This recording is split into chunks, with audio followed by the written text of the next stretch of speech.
कुमार मनुष्यों की योग कौन कहे। जो समस्त चराचर जगत के ब्रह्ममय देखते हैं थे वो सब उस स्त्री में देखने लगे।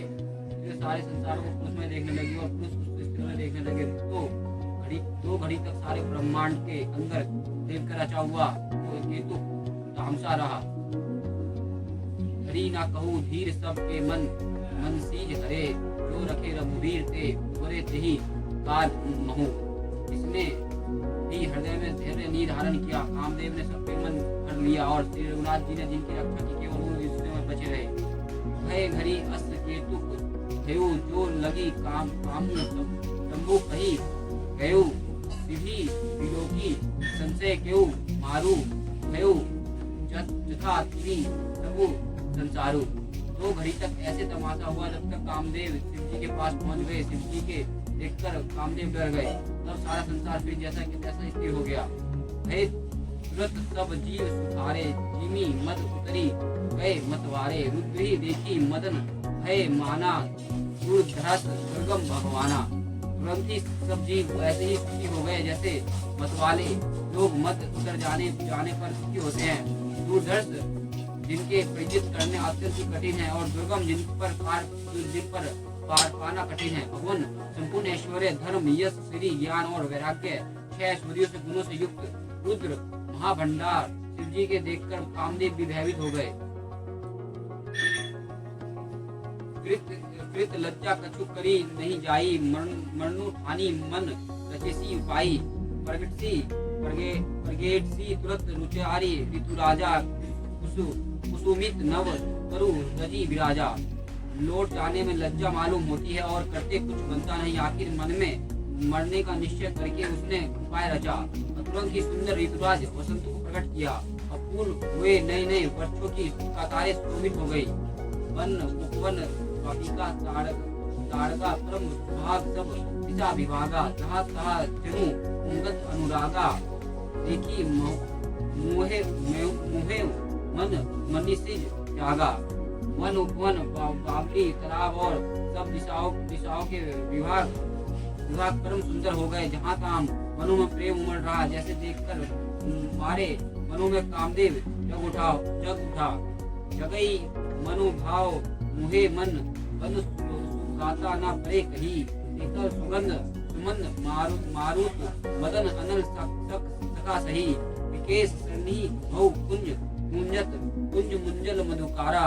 लहन सतीक सुख सरस राव करीगन नचही अपछारा।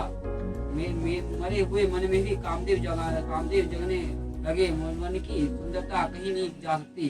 कामरूपी अग्नि का सच्चा मित्र शीतल और मन सुगंधित पावन चलने लगा। सरोवर में अनेक कमल खिल गए जिन पर सुंदर भौरों का समूह गुंजन करने लगा। राजहंस कोयल और तोते रसीली बोली बोलने लगे और अप्सराएं भी गा गा कर नाचने लगी। सकल कला करी कोटि विधि हिरोसन से समेत। चली न अचल समाधि शिव कृपु हृदय निकेत। कामदेव अपने सेना समेत करोड़ों प्रकार की सब कलाएं उपाय करके हार गए। फिर शिव जी की अचल समाधि न डिगी। तब कामदेव क्रोधित हो उठे। देखी रसाल विटप पर शाखा। तेही पर चढ़े मधुन मन माखा। सुमन जप निज सर दाने। अति रस थकी सरवन लगी ताने।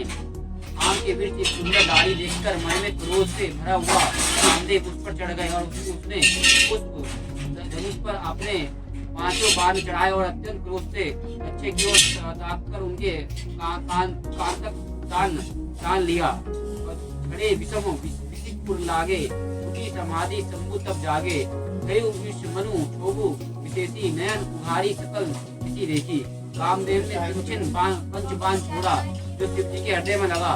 तब उनकी समाधि टूट गई और वो जाग गए और ईश्वर के मन में बहुत क्षोभ हुआ। उन्होंने आंख खोलकर सब ओर देखा। सौरभ पल्लव मधुन त्रिलोका भयो कोप कपेव त्रिलोका। तब शिव तीसरी नयन उघारा चितवत तमु भयो जरी उछारा। जब आम के पत्तों में छिपे कामदेव को देखा तो उन्होंने बड़ा क्रोध आया हुआ और जिसने तीनों लोग कांप उठे। तब शिव जी ने तीसरे नेत्र खुला और उनको देखते ही कामदेव जलकर भस्म हो गए। आकार भयो जग भारी।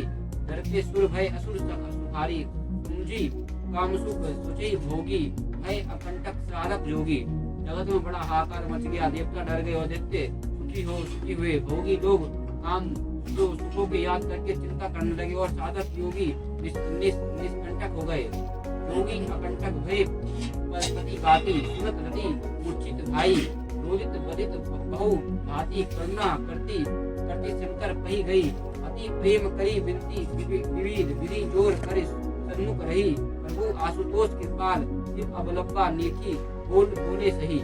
योगी निष्कंटक हो गए और कामदेव की स्त्री रति और पति की यह दशा सुनते ही मूर्छित हो गई। रोती चिल्लाती और भांति से करुणा करती हुई शिव जी के पास गई और अत्यंत प्रेम के साथ उनके प्रकार से विनती करके हाथ जोड़ने के समान खड़ी हो गई। शीघ्र प्रसन्न होने वाले कृपालु शिव जी अबला असहाय स्त्री को देखकर सुंदर और उसमें संतावना देने वाले वचन बोले। अब ते रति तब नाथ कर हुई नमु अनुंग बिनु बापू ब्याह सभी पुनः सुनु निज मिलन प्रसंगु। हे रति, अब से तेरे स्वामी का नाम अनंग होगा और वह बिना ही शरीर के सबके व्यापेगा। अब तू अपने पति से मिलने की बात सुन। जब जंदुवंश कृष्ण द्वारा कोई हरण महा भारा